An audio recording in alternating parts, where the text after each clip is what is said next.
saya Rusmando Roberto. Pada kesempatan kali ini saya akan membuat video pembelajaran untuk memenuhi mata kuliah PPL 1. Sebenarnya pada perkuliahan ini harus dipraktekkan secara langsung, namun mengingat bahwa pada saat ini Menteri Pendidikan tidak mengimbaukan atau menganjurkan untuk mengadakan pembelajaran secara tatap muka atau langsung. Jadi pada perkuliahan kali ini kami ditugaskan untuk membuat video pembelajaran. Di dalam video ini saya akan mengambil tema yaitu tentang sumber energi, tepatnya di tema kedua.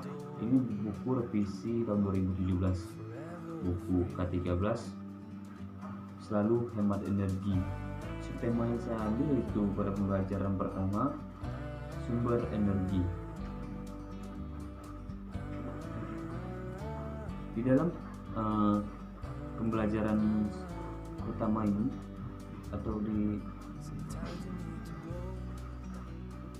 pembelajaran ke-1 ini terdapat 3 mata pelajaran yang digabungkan. Yang pertama yaitu IPS, yang kedua IPA, dan yang ketiga itu adalah bahasa Indonesia. Tujuan pembelajaran kita pada hari ini itu diharapkan siswa mampu memanfaatkan energi matahari. Kemudian siswa mampu menulis gagasan pokok dari teks visual yang diamati terperinci. Kemudian siswa mampu menjelaskan manfaat energi matahari dan kehidupannya sehari-hari. Kemudian siswa juga mampu mengidentifikasi sumber daya alam dan pemanfaatannya yang tepat. Kemudian siswa mampu menyajikan hasil identifikasi sumber daya dalam pemanfaatannya dan bentuk tulisan dengan sistematis. Dalam pembelajaran ini ada 3 pokok pembahasan yang kita bahas, yaitu pertama tentang sumber energi, kemudian pemanfaatan sumber energi, dan sumber daya alam. Selamat pagi anak-anak, bagaimana kabarnya hari ini? Ya bagus. Anak-anak harus jaga kesehatannya juga, jangan sampai sakit ya. Baik, sekarang Bapak minta Adi pimpin teman-temannya untuk berdoa. Sikap doanya, tolong anak-anak tangannya di atas meja, bajunya dirapikan. Ya, doa, silakan Adi dimulai doa.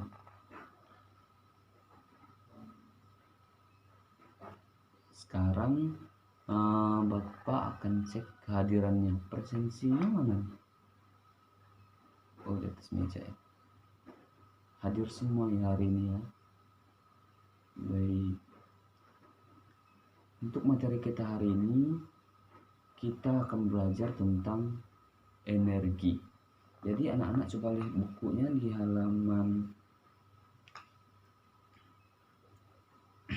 1, yaitu tentang sumber energi. Sumber energi ini di bukunya yang temanya selalu hemat energi ya. Pembelajaran kita hari ini tentang pembelajaran pertama, sumber energi. Sekarang Bapak tanya, tadi pagi siapa yang ada melihat matahari? Ada? Iya, ada ya. Iya, jadi matahari itu merupakan salah satu sumber energi terbesar di dunia. Jadi matahari itu adalah sumber energi terbesar di dunia. Coba siapa lagi? Yang tadi pagi misalnya melihat orang tuanya masak nasi pakai rice cooker. Siska, iya. Kira-kira teman-teman lain tahu nggak kok bisa ya? Kenapa sih bisa rice cooker itu membuat nasi jadi matang misalnya? Kok nggak ada api di bawahnya, bisa-bisa tiba-tiba bisa masak nasi ya?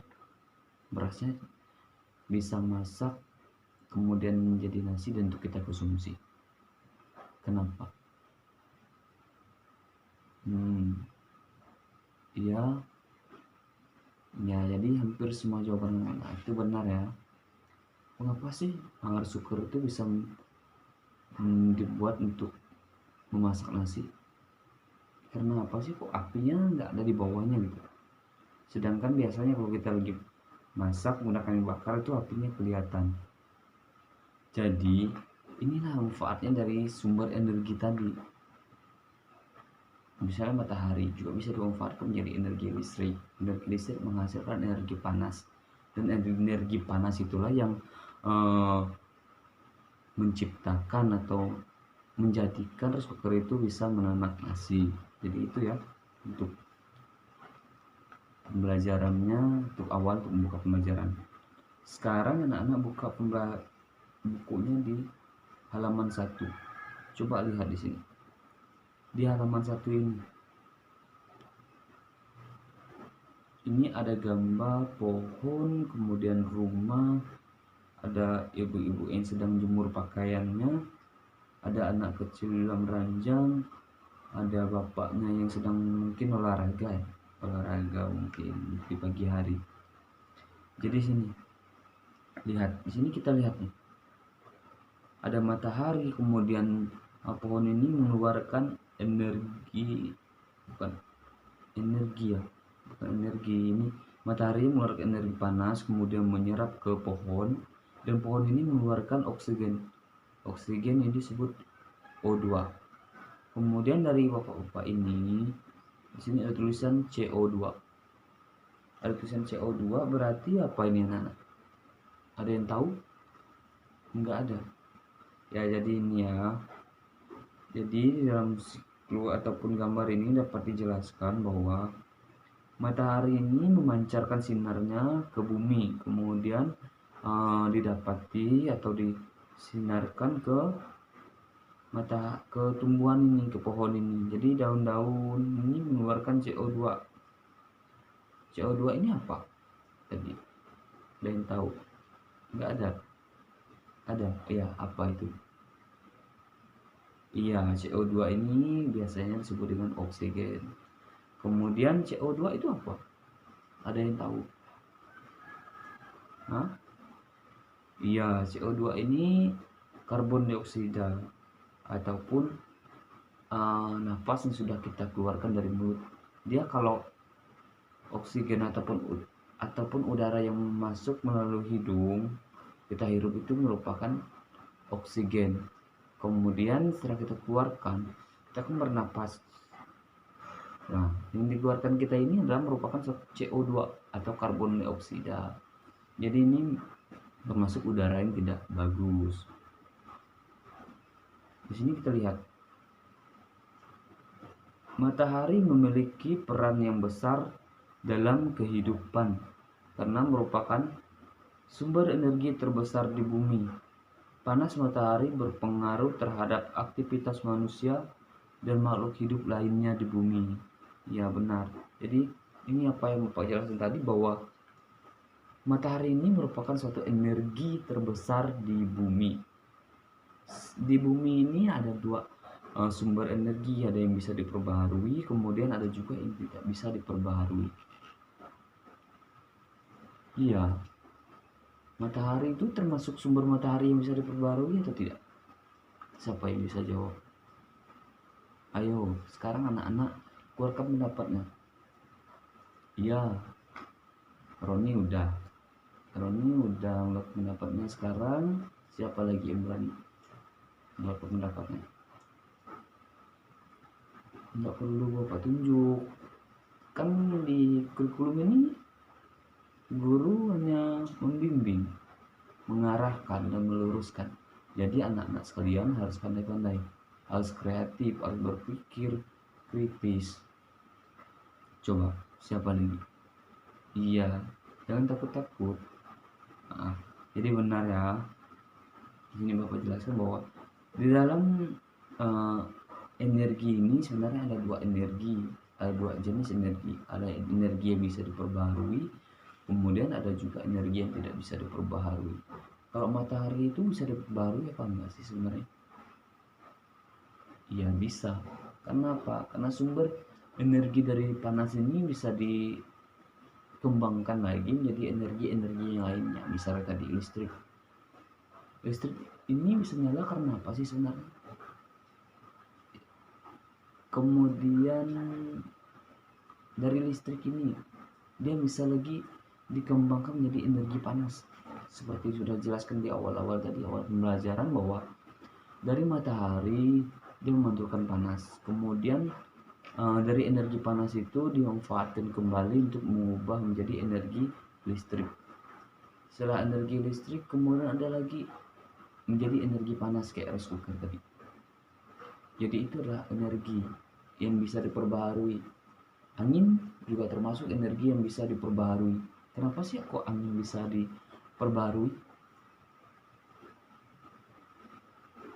menjadi energi yang bisa diperbaharui?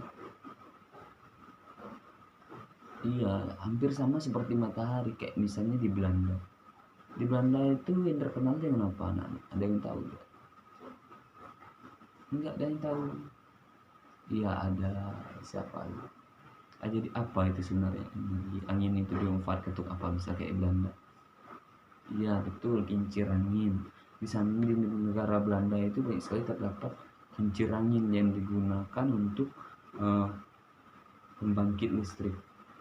Sama juga dengan sudah dijelaskan awal lagi tadi. Jadi setelah menjadi energi listrik akan diubah lagi menjadi energi apa?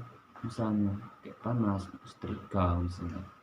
Jadi dari energi listrik itu bisa diubah menjadi setrika. Kemudian energi apa sih yang sulit untuk diperbaharui atau tidak bisa diperbaharui?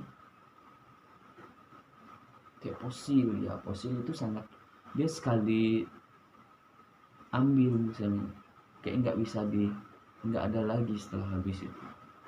Ada tapi lama, kayak fosil, kayak minyak bumi itu sangat lama untuk diperbaharui kembali. Kayak fosil di dalam laut misalnya minyak bumi, itu terambil tidak akan ada lagi di tempat itu. Jadi kita lihat di sini ya, jadi anak-anak sudah memahami belum tentang gambar yang ada di halaman 1. Amatilah gambar berikut. Tadi sudah Bapak jelaskan bagaimana sih sebenarnya matahari itu memancarkan energinya ke bumi, kemudian kita juga sebagai manusia memerlukan. Kayak di sini dilihat ada anak-anak di dalam ini. Apa ini? Ada anak-anak, kemudian ada ibu-ibu yang sedang menjemur pakaiannya. Di sini kita lihat. Jadi banyak sekali sebenarnya manfaat daripada sumber energi. Yang pertama tadi untuk membuat tumbuhan ini bisa berfotosintesis. Kemudian tumbuh-tumbuhan ini mengeluarkan oksigen yang dihirup oleh manusia. Kemudian juga ini ada ibu-ibu yang sedang menjemur pakaiannya. Anak-anak lihat ini di halaman 1. Jadi untuk bisa juga mengeringkan pakaian. Kan di rumah juga orang tuanya pastinya mengeringkan, menjemur pakaiannya kan memanfaatkan energi matahari. Kemudian ada anak kecil. Di sini biasanya untuk menyerap energi panas ini anak-anak agar badannya menjadi hangat, misalnya biasanya dari sampai jam 10 pagi matahari ini masih bagus, tapi untuk saat ini energi matahari ini cukup berpengaruh. Maksudnya sinar matahari ini cukup berpengaruh untuk anak-anak. Sekarang batasannya mungkin hanya sampai jam 9 karena lapisan ozon kita sudah menipis, jadi energi panas itu sangat terik, bisa dikatakan dia langsung memancar ke bumi, tidak dipantulkan, maksudnya tidak tersaring oleh lapisan ozon yang sekarang sudah menipis. Jadi ini penjelasannya untuk materi atau gambar yang di halaman 1. Sekarang coba anak-anak bentuk kelompoknya. Bapak minta ini ada 20 siswa. Jadi Bapak minta satu kelompok itu ada 4 orang. Ya, jadi 5 kelompok. pilihannya acak atau bapak pilih sendiri. Bapak pilih sendiri. Enggak, sekarang anak-anak pilih kelompoknya masing-masing. Jangan pilih temannya ya, harus toleran, jangan pilih-pilih kawannya. Iya. Oke, sudah, nanti coba anak-anak lihat di halaman berikutnya. Ini dikerjakan, nanti didiskusikan ya. Didiskusikan. Yang pertama di halaman kedua ini.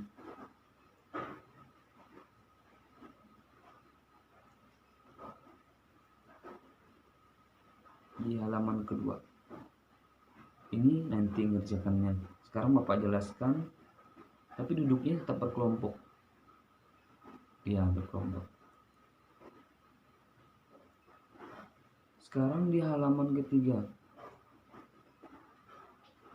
Coba ini. Ini di halaman ketiga. Sumber energi apa yang membuat bumi hangat? Apa coba? Iya, tadi kita udah jelaskan. Salah satunya adalah sumber energi matahari. Coba dibaca ini. Benny ingin membuktikan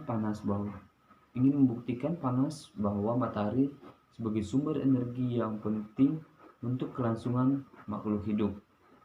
Ayo kita bantu Benny untuk membuktikan. Lakukan percobaan ini di luar kelas. Jadi untuk tugas yang pertama tadi di halaman 1 ini untuk latihannya individu. Kemudian untuk di halaman 3 ini baru dikerjakan sebagai kelompok ya. Ya, kelompok. Kemarin kan Bapak suruh untuk menyiapkannya. Udah ada bawa bahan-bahannya. Sudah. Ya, ini Bapak pilih untuk 3 kelompok, kelompok 1, kelompok 2 dan kelompok 3 ini mengamati tabel yang matahari. Kemudian kelompok 4 dan 5 ini mengerjakan yang tabel kedua. Di sini kan ada matahari. Ya, ada matahari sebagai bahan prakteknya. Matahari dan juga tanaman. Iya. Ini coba ikuti langkahnya. Yang pertama, basahi 2 helai sapu tangan. Ini kan untuk yang mengamati matahari ini, tentang matahari. Bahannya itu ada tisu, kertas, dan sapu tangan. Basahi 2 helai sapu tangan, 2 lembar tisu, dan 2 lembar kertas. Jemurlah sehelai sapu tangan, selembar tisu, dan selembar kertas di tempat panas, sedangkan sisanya letakkan di tempat teduh. Amatilah dan tuliskan perubahan yang terjadi dalam benda-benda tersebut setelah 15 menit, 30 menit, dan 60 menit. Jadi anak-anak diperintahkan untuk menjemur, membasahi kelompok 1 sampai kelompok 3 ini ya. Kelompok 1 sampai kelompok 3 yang tentang matahari. Ya, matahari ada bahannya itu tisu, kertas, dan sapu tangan ini dibasahi. Kemudian diamati setiap 15 menit, 30 menit, dan 60 menit. Ya, nanti akan diambil kesimpulan dan perubahan-perubahan apa yang terjadi dari jarak waktu yang ditentukan ini. Misalnya 15 menit pertama ini perubahannya seperti apa. Kemudian 30 menit lagi ini perubahannya seperti apa. 60 menit kemudian perubahannya seperti apa. Jadi ini akan nanti dipresentasikan dan dibacakan depan kelas ya. Sama juga halnya dengan yang ini, yang kelompok 4 dan 5. Kalau di kelompok 3 dan 1 sampai 3 kan jemurnya di bawah terik matahari. Kemudian untuk yang kelompok 4 dan 5 ini menjemurnya di tempat yang teduh, misalnya kayak di bawah pohon. Jadi nanti sama juga 15 menit pertama itu nanti anak-anak menyimpulkan juga perubahan apa sih yang terjadi. Kemudian 30 menit selanjutnya juga anak-anak menjelaskan perubahannya, ada enggak sih perubahannya, 60 menit ke depan juga ada enggak sih perubahannya. Jadi hampir sama dengan kelompok 1 sampai 3 ini. Cuma bedanya kalau kelompok 1 ini jemurnya di bawah terik sinar matahari. Kalau kelompok 4 dan 5 ini nanti di luar juga, cuma dia di bawah kayak pohon rindang misalnya, di bawah pohon itu.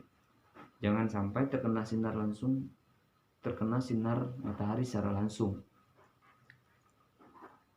Nanti disimpulkan apa sih sebenarnya perbedaan dijemur di bawah sinar matahari dan diletakkan di tempat teduh. Nanti akan didiskusikan dengan teman-temanmu apa penyebab perubahan tersebut. Makanya duduknya harus berkelompok, terserah mau di mana, yang penting masih di lingkungan sekolah. Iya. Nah sekarang ini ada tabelnya di halaman 4. Iya, anak-anak boleh mengerjakannya. Iya, ya sekarang boleh keluar mengerjakannya.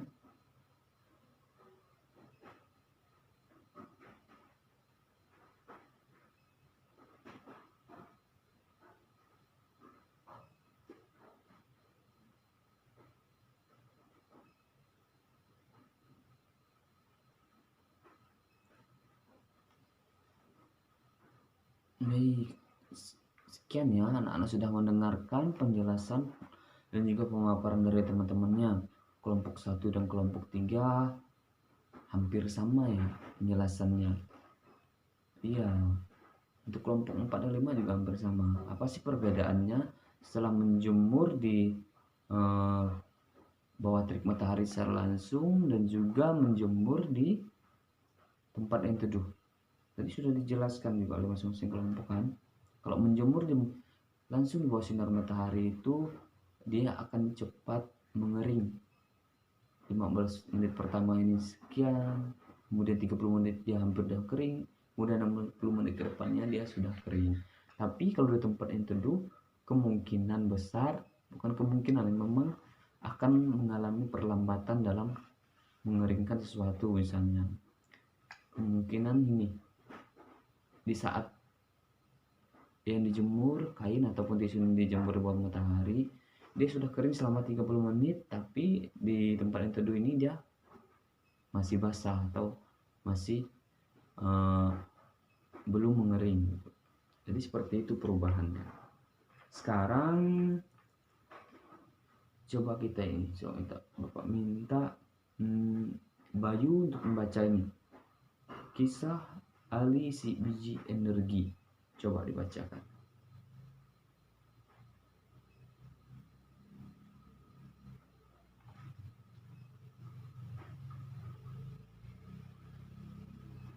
Iya, sekarang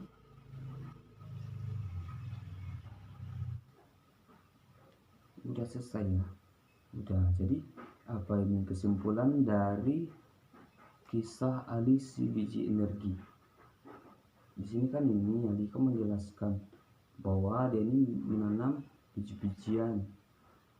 Aku menanam biji-biji energi di sebuah ladang yang luas di peternakanku. Apa sih sebenarnya biji energi ini yang dimaksud oleh si Ali? Sebenarnya kan yang menanam jagung. Apa? Ya, tanaman-tanamanku menyimpan energi itu di dalam akar, batang, daun, dan butiran biji yang baru. Dengan segera aku akan tumbuh tinggi dan daun lebar biji yang baru. Apa ini sebenarnya? Jadi menurut Ali ini, dari jagung ini kita dapat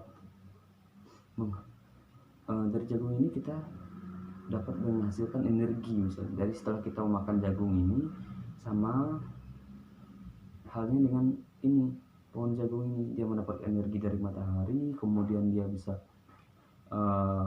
energi itu masuk dalam akar-akarnya, kemudian batangnya, daun-daunnya, dan tubuhnya. Jadi dia bisa dapat tumbuh tinggi dan berbuah, dan buah itu kita makan. Jadi kayak buahnya itu sama dengan ibaratkan matahari gitu. Jadi dari buah jagung ini kita masak, kita makan, dan menjadi kekuatan bagi tubuh kita. Jadi seperti itu. Jadi Jagung ini juga menurut ahli ini dia hampir sama dengan matahari, dia sama-sama bisa menghasilkan energi. Sekarang ada yang mau tanyakan? Nggak ada, udah jelas. Udah. Ya kalau nggak ada, sekarang kita masuk ke halaman 5 tentang temukan sebanyak, ini ada tugas lagi sebenarnya, tapi kita kerjakan di rumah aja. Sekarang temukan sebanyak-banyaknya manfaat energi matahari bagi makhluk hidup dalam bentuk peta pikiran di bawah ini. Ini di halaman 5. Ini untuk dikumpulkannya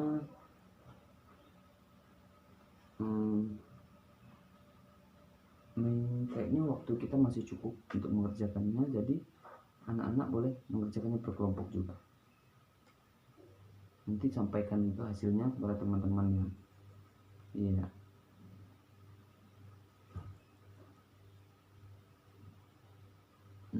Kemudian selanjutnya, iya, anak-anak ngerjakannya yang itu.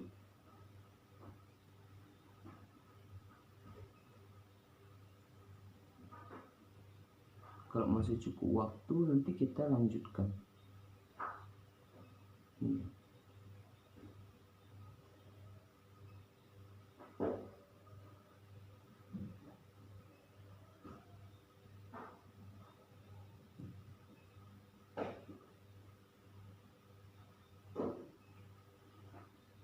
Sudah, ya sudah, dikumpulkan saja, nanti Bapak koreksi, nggak usah dilakukan diskusikan depan kelas. Kita lanjut di halaman ini saja, di halaman 7. Bacalah teks berikut untuk menambah pemahaman tentang sumber daya alam. Setelah memahami sumber daya alam, jawablah pertanyaan berikut. Coba dibaca dulu, anak-anak membacanya. Setelah itu baru kita akan bersama-sama memahami tentang apa sih sebenarnya teks ini gitu.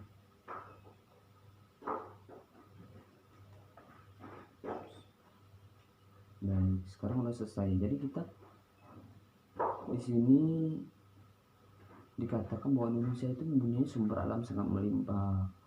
Disebut juga sumber daya alam karena berdaya alam. Penduduk Indonesia ini harusnya bersyukur gitu.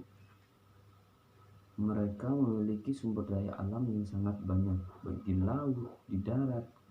Di laut ikan-ikannya, kemudian minyak juga ada, kemudian di daratnya ada segala emas, kemudian boksit dan lain sebagainya, sumber-sumber migas. Jadi itu merupakan suatu anugerah yang sangat besar gitu. Jadi kita harus mensyukurinya.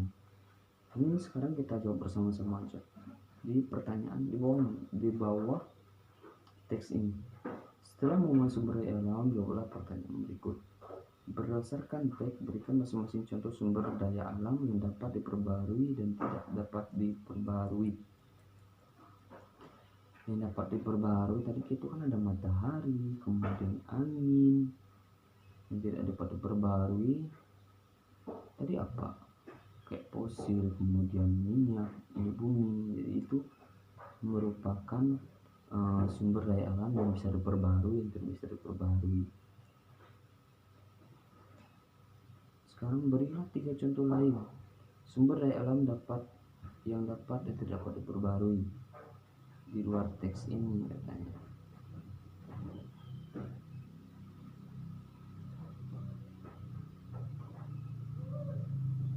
Kemudian pertanyaan yang ketiga, berikanlah contoh kegiatan ekonomi yang memanfaatkan dua jenis sumber energi daya alam tersebut. Pertanyaan keempat, tulislah pendapatmu tentang kegiatan ekonomi tersebut. Apa saja dampak bagian kelestarian sumber daya alam tersebut? Apa yang harus dilakukan agar sumber daya alam tetap dilestarikan? Nanti aja kita kerjakan, kita nggak usah ngerjakannya, mengingat waktu juga kita sudah mau habis. Jadi sekarang kita simpulkan. Ini anak bisa pelajari rumah, bisa diisi jawaban yang belum kita isi. Ya. Sekarang kita simpulkan hasil pembelajaran kita hari ini. Sekarang anak-anak dulu yang menyimpulkan pembelajarannya. Dari pembelajaran yang pertama tadi sampai pertengahan hingga akhir ini. Iya, siapa lagi? Iya, jadi sebenarnya sumber energi kita ini sangat berlimpah. Tetapi untuk saat ini kita juga harus berhemat-hemat energi, karena energi kita sudah hampir habis.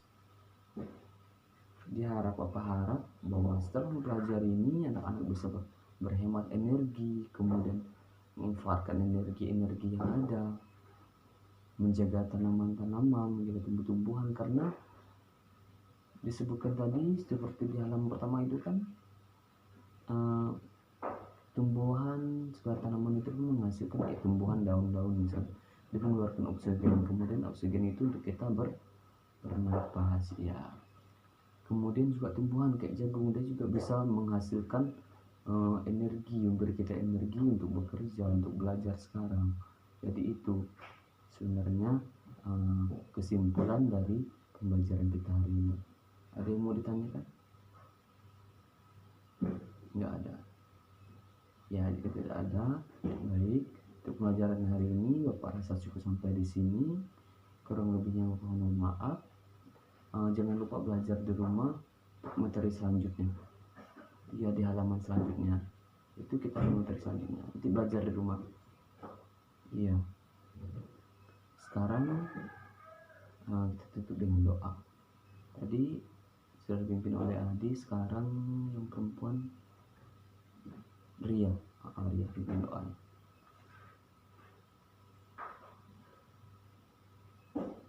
Baik. Sekarang pelajaran kita selesai. Jika tidak ada yang ditanyakan, Bapak akan meninggalkan kelas. Selamat siang anak-anak.